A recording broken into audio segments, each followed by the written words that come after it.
कैसा होगा अगर मैं बताऊं कि आपको अपना मास पता ही नहीं है, या फिर शायद हम में से किसी को एग्जैक्ट अपना मास पता ही नहीं है।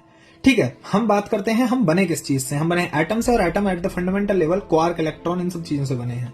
एक बहुत ही फेमस रिलेशन है जो कहता है delta E into delta time is greater than equal to h cut by 2। ये बस एक अनसर्टेनिटी है जो कहती है कि अगर हम इन दोनों को एक साथ मेजर करेंगे तो इसमें कुछ ना कुछ एरर रहेगा, और हम दोनों चीजें एक साथ 100% श्योरिटी से नहीं बता सकते।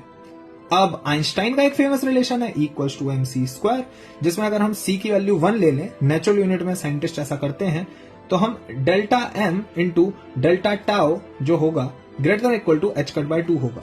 जिसका मतलब ये हुआ कि हमारा पार्टिकल का जो डिके टाइम है, अगर उसमें हमारी अनसर्टेनिटी बहुत कम होगी तो उसके मास के ऊपर हम बहुत बड़ी अनसर्टेनिटी अचीव कर लेंगे।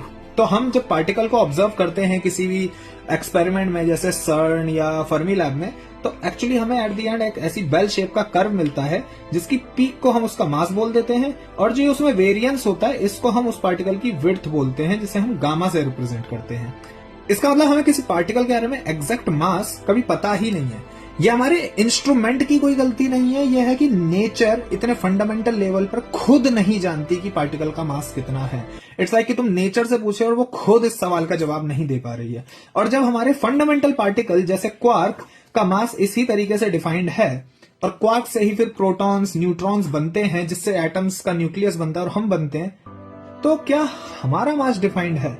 कमेंट में जरूर बताना कि तुम लोग को क्या लगता है कि इस अनडिफाइंड मास से हमारे लोगों का, जैसे मेरा m इक्वल टू 80 kg है, ये डिफाइंड मास कैसे अचीव होता है।